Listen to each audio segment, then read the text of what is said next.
नमस्कार, स्वागत है आपका हमारे चैनल में। मैं हूं आपके साथ शिखा कौशिक। चलते हैं हमारी कुछ खास रिपोर्ट। नमस्कार। बी समाचार में आपका स्वागत है। आप देख रहे हैं भूतकाल समाचार। इस वक्त हमारे साथ युवा भाजपा नेता दुर्गेश कश्यप जी मौजूद हैं। अभी जिस तरीके से बात करी जाए कि चुनावी एक संघर्ष था और चुनाव का रिजल्ट घोषित हो गया है, सरकार बनने का समय आ गया है। अब सरकार किसकी बनती है, एनडीए की बनती है या इंडिया की बनती है?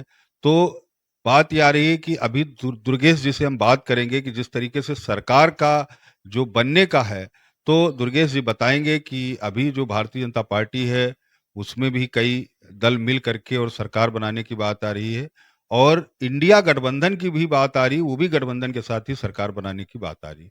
तो दुर्गेश जी, हमारे चैनल में आपका बहुत बहुत स्वागत। धन्यवाद। बीएस चैनल का बहुत बहुत धन्यवाद। और सभी देशवासियों को सभी देशवासियों को दिल से आभार। सभी देशवासियों ने दिल से वोट किया और सरकार बनाई, और जिन्होंने सरकार वोट नहीं दिया उनका भी बहुत बहुत आभार। अगर कोई सरकार की तरफ से कमी रही तो उसको सरकार आगे पूरा करेगी। और सभी देशवासियों को बहुत बहुत धन्यवाद। दुर्गेश जी, ये बताइए कि जिस तरीके से अभी अगर बात करी जाए तो जो सरकार बनने की बात आ रही, गठबंधन की सरकार बनने की बात आ रही, वहीं अगर बात करी जाए कि अभी चुनाव से पहले 400 पार की बात आ रही थी, तो कहीं न कहीं अभी गठबंधन की जो सरकार बनने की बात आ रही, तो जो शर्तें, जो जिस तरीके से हम लोगों के पास संदेश आ रहा है मीडिया के माध्यम से, जो शर्तें रखी जा रही हैं गठबंधन के माध्यम से, क्या उन शर्तों के आधार पर सरकार बनेगी या किस तरीके से सरकार बनेगी? शर्तें अगर जायज़ होंगी तो हमारे यशस्वी प्रधानमंत्री नरेंद्र मोदी जी उसको मानेंगे और सरकार बनाएंगे।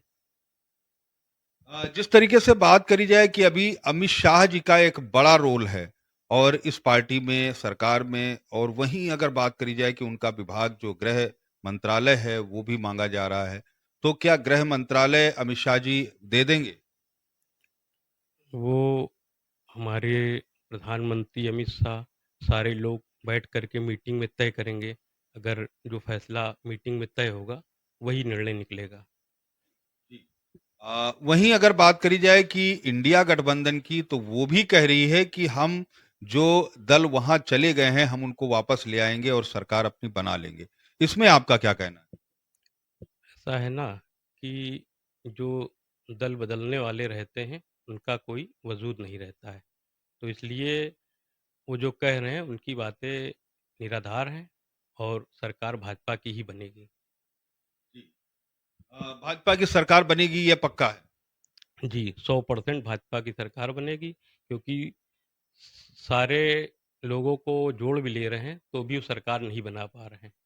वहीं विपक्ष ये कह रहा है कि जिस तरीके से सरकार की अगर बात करी जाए, अगर विपक्ष कह रहा है अगर सरकार बना भी लेते हैं तो भी अमित शाह जो है वो प्रधानमंत्री बनने की बात कह रहे हैं, और जो मोदी जी हैं उनको हटाने की बात कर रहे हैं। विपक्ष ये बात कह रहा है, ये हम नहीं कह रहे हैं या अन्य लोग नहीं कह रहे हैं, लेकिन विपक्ष इस बात को लगातार, अभी किसी चैनल के माध्यम से मैं देख रहा था कि दारूसफा के सामने कुछ विपक्ष के लोग थे, तो वो यही बात कह रहे थे कि अमित शाह को प्रधानमंत्री बनाने की बात अमित शाह मांग रहे हैं, और उसके लिए भी कहीं न कहीं मोदी जी तैयार नहीं।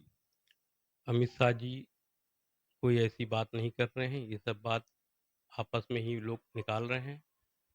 प्रधानमंत्री नरेंद्र मोदी जी ही प्रधानमंत्री बनेंगे, और अमित शाह की ऐसी कोई बात नहीं। तो अभी जो नीतीश कुमार के साथ में सरकार की गठबंधन की बात हो रही है, जिसमें कि लगभग 303 सीटें डिक्लेयर हो गई हैं गठबंधन के साथ, तो क्या ये मौजूद रहेंगी या इसमें अभी किसी तरीके का संदेह आपको? सारे गठबंधन की पार्टियां बातें तय हो गई हैं, इसमें कोई संदेह नहीं। 303 पूरी है, उसमें कोई कम नहीं होगा। यानी कि सरकार बनेगी। बिल्कुल बनेगी। 272 चाहिए जीत के लिए, बनाने के लिए सरकार। 303 है हमारे पास, बहुत बहुमत है। वहीं अगर बात करी जाए कि जिस तरीके से अभी भी पहले हमने कहा कि जो शर्तों की अगर बात करी जाए, तो विपक्ष कह रहा अगर शर्तें नहीं मानेंगे तो वो सरकार गठबंधन की नहीं बन पाएगी। तो शर्तों की जहां तक बात आ रही है कि शर्तें मानने और इसकी बात आ रही है, जिस तरीके से अभी आपने बताया कि उसमें तय होगा, लेकिन आप भी भाजपा नेता हैं, भाजपा कार्यकर्ता हैं, तो क्या जो शर्तें हैं उनमें जो भाजपा के कार्यकर्ता हैं, जो युवा नेता हैं, जिस तरीके से आप लोग हैं, तो क्या अगर कोई शर्तें इस तरीके से मान ली जाती हैं तो उस पे आप लोग सहमत हैं? बिल्कुल सहमत रहेंगे। उनकी शर्तें जायज़ रहेंगी तो बिल्कुल सहमत रहेंगे और सरकार 8 से 9 तारीख को शपथ माननीय प्रधानमंत्री मोदी जी सरकार बनाने जा रहे हैं, शपथ लेंगे 8 से 9 तारीख को। आखिरी एक सवाल हमारा आपसे है कि जिस तरीके से बात करी जाए कि 400 पार की बात हो रही थी, 240 सीटें आईं, आखिरकार क्या कारण रहा कि जो भारतीय जनता पार्टी को पूरी तरीके से जो जनता थी उसने कहीं न कहीं नकार दिया? इसमें कोई दो राय नहीं थी कि 400 पार ना जाती सीटें। 100 में 100% 400 पार जाती, लेकिन हमारे ही घर में घर का भेदी लंका ढाता है और जयचंद जैसे लोग हमारी पार्टी में और कहीं न कहीं अयोध्या के लिए इतना योगी मोदी जी ने किया है, उसके बावजूद जनता जो है अपने पर्सनल लाभ के लिए कुछ भी कर सकती है। इसलिए अब इतने सालों में आज तक देश जो है गुलाम रहा 200 साल तक अंग्रेज़ों का। यही रीज़न रहा कि जयचंद जैसे लोग जो है हमारे देश में अभी भी हैं। अगर जब तक जयचंद जैसे लोग रहेंगे, हमारा देश कभी तरक्की नहीं कर पाएगा। हमारे यशस्वी प्रधानमंत्री नरेंद्र मोदी जी ने 18-18, 20-20 घंटे काम करके देश के लिए तन, मन, धन सब कुछ लगा दिया। लेकिन जनता अगर अभी भी नहीं समझ रही, तो आने वाली पीढ़ी जीवन भर रोएगी, पछताएगी, उसका कोई विकल्प नहीं निकलेगा। ये समय इतना अच्छा समय था, अगर 400 पार हो जाती, तो बहुत से नए नियम, कानून बनने जा रहे थे, जिसमें आजीवन आने वाली पीढ़ियों को बहुत लाभ होता, जिसका लोग अंदाज़ा नहीं लगा सकते थे। इसमें सरकारी कर्मचारी बहुत से ऐसे रहे जिनको काम करना पड़ रहा था। पिछली सरकारों में वो काम नहीं करते थे, तनख्वाह लेते थे। इस सरकार में उनको काम करना पड़ रहा है और जो लोग पहले काम करते थे और बाकी लोग जो है सरकार से सर्किल में जुड़े हुए थे, वो काम नहीं करते थे और जो लोग काम करते थे, उनको कोई लाभ नहीं होता था। इसलिए सरकार ने ऐसा किया, बायोमेट्रिक अंगूठा लगाइए, जाते समय, आते समय भी लगाइए। अब बहुत सख्ती कर दी गई है, इसलिए कामचोर लोग जो है, उन्होंने भाजपा को वोट नहीं किया। जो लोग सच्चे ईमानदार देशभक्त रहे, उन्होंने सबने वोट भाजपा को किया है। बस यही कष्ट है कि जयचंद जैसे लोग जो है, देश को कभी बढ़ने नहीं देते हैं। जी। वहीं अगर बात करी जाए राजभर की, अगर राजभर की बात करी जाए तो राजभर क्या इसी दल में रहेंगे या राजभर कहीं दूसरे दल में चले? वो तो पार्टी हाईकमान ही तय करेगी। अब जो भी समय आएगा तो पार्टी हाईकमान ही तय करेगी इसको।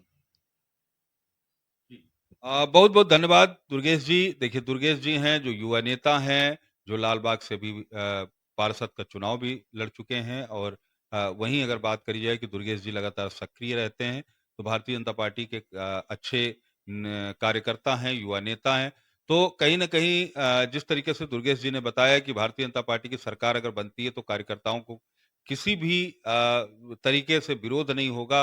जिस तरीके से जो बड़े नेता हैं जो जो भी निर्णय लेंगे उस पे जो कार्यकर्ता हैं वो पूरी तरीके से सहमत हैं। तो अब देखना ये है कि जिस तरीके से 9 तारीख या 8 से 9 तारीख तक जब भी शपथ ग्रहण होता है या सरकार बनने का समय आता है तो किसकी सरकार बनती है कि जिस तरीके से भारतीय जनता पार्टी के लोग कह रहे हैं कि एनडीए की सरकार बनेगी, वहीं अगर विपक्ष की बात करी जाए तो विपक्ष ये कह रहा है कि हम अपनी सरकार बनाएंगे, कांग्रेस की सरकार बनेगी। तो अब देखना यह है कि किस तरीके से ये मामला सामने आता है, कौन बनता है भारत का प्रधानमंत्री। उम्मीद है आपको हमारी खबर अच्छी लगी होगी। हमारे चैनल को लाइक, सब्सक्राइब और शेयर करना मत भूलिए। ऐसी ही खबरों के लिए बने रहे मेरे साथ।